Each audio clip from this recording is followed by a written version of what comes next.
What's up, everybody? Welcome back to RacingDudes.com. Well, it's another week of Breeders' Cup Classic rankings. Like I said, with the Travers that just happened over the last weekend, I knew some things would change, and they have a little bit, but not maybe as much as you would expect here as we kind of go into another big week coming up with the Jockey Club Gold Cup at Saratoga, and of course the Pacific Classic. What we've been talking about forever is finally going to happen at Del Mar this weekend, but the Travers did kind of produce some different ideas and different things after it, although pretty formful race. The two horses that we had ranked in the top 10 that ran in the Breeders' Cup Classic finished first and second, so that was always nice, and it also makes for good betting when the horses that you like the most going into the race do run to their form.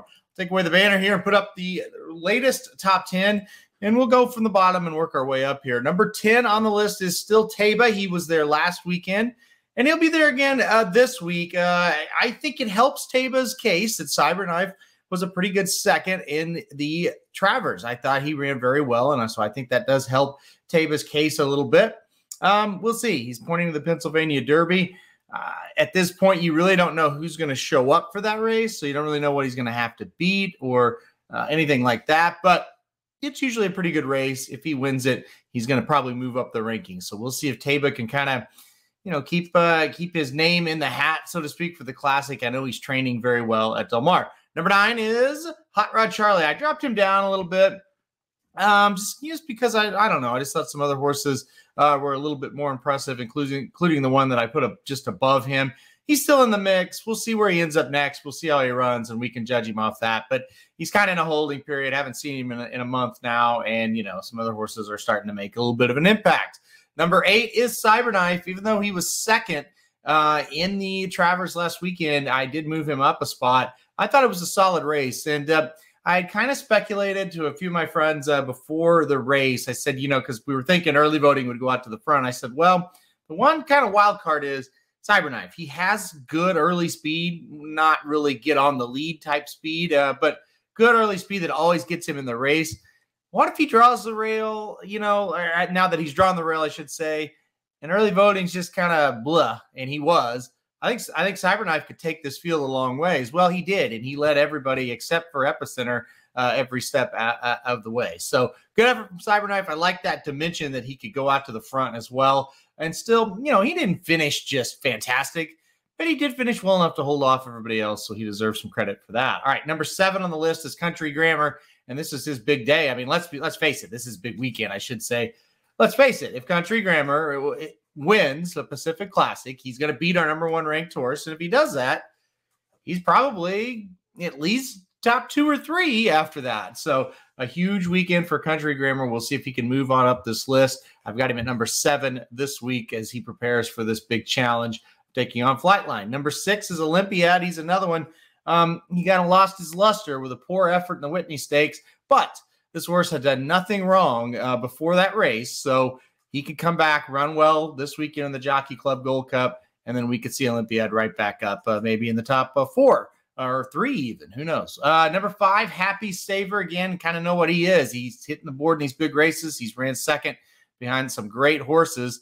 I think he's earned that shot at number 5. Number 4 is American Revolution. I'm going to drop him if he does not run in the Jockey Club Gold Cup this weekend.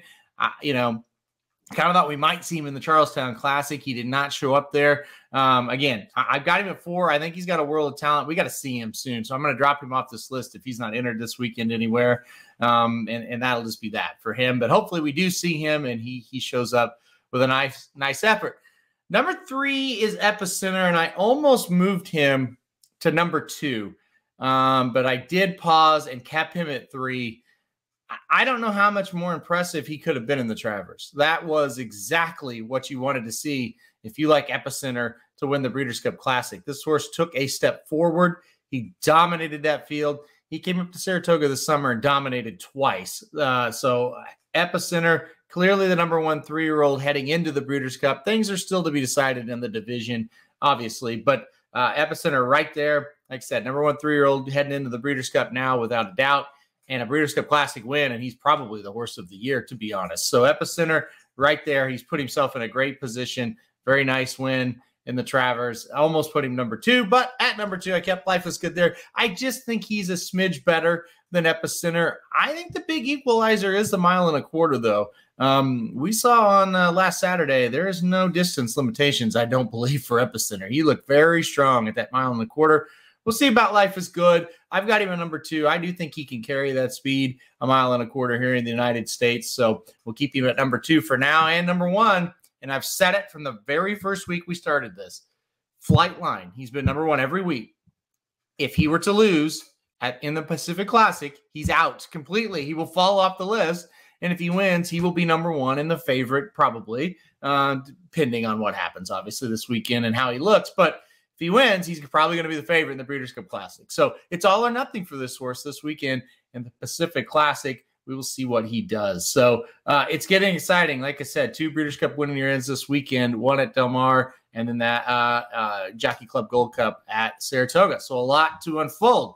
We will be back next week with a new top 10, obviously, as those 2 races will be contested, and we'll kind of take it from there and analyze what happened and what we're going to do moving forward. So thanks, everybody, again, for watching this week. Hopefully you've been following along and enjoying the Breeders' Cup top 10 for the Classic. We'll keep it going. Thanks, everybody, again. Hit like if you like the video. Hit subscribe if you really like it. Tell all your friends. We'll see you next week.